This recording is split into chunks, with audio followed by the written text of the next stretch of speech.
আসসালামু আলাইকুম। আশা করি সবাই ভালো আছেন আর আমরাও ভালো আছি। তো দুইজনে একসাথে রান্না করে চলে এসেছি। দুইজনে একসাথে রান্না করার কারণ কি জানেন? নুসরাতের আব্বুর স্কুল থেকে স্টাফের মানুষগুলো আসবো, যেহেতু আমরা নতুন নতুন আইছি, আমাকে তো দেখে নাই। তো সবগুলো মাস্টারগুলো কইতেছে বাইদক দেখবো। তো বাইদক দেখলে তো বাইদক দেখবো মানে আমাকে দেখবো। তো আমাকে দেখবার আসলে কি খালি মুখে পাঠানো যাবে? তাই ভাবলাম যে চা সেমাই কিছু করা যাক। তারপরে চার সাথে আছে কলা, আঙুর, নিমকি, ভুজিয়া, বিস্কিট এইসবই করেছি। তারপরে পুরো ভিডিওটা আর নেওয়া হয় নাই, তারপরে আর ভিডিওটা করা হয় নাই, যেহেতু মাস্টার কেরা কি ভাববো জানি না, ওই জন্য ভিডিও নিইনি।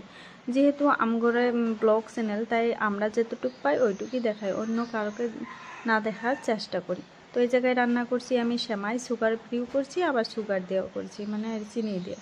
তারপরে রান্নাবাড়ি করে সবাইকে খাওয়াই টাওয়াই দিলাম। তারপর নুসরাতের আব্বু কইতেছে আমার কাশতে কাশতে একদম গলা শেষ। তো আদা লং গোলমরিচ দিয়ে পানি গরম করে দিবার করলো। তারপরে দেখি নাই, গোলমরিচ নাই, তো এগুলো দিয়ে পানি গরম করে দিলাম। তো আমার ভিডিওটা কেমন লাগলো অবশ্যই কমেন্ট করে জানাবেন। ভালো লাগলে লাইক শেয়ার করে দিবেন, আর যারা চ্যানেলে নতুন হয়েছেন তারা কিন্তু অবশ্যই চ্যানেলটা সাবস্ক্রাইব করবেন। তো টাটা, বাই বাই, সবাই ভালো থাকবেন, সুস্থ থাকবেন।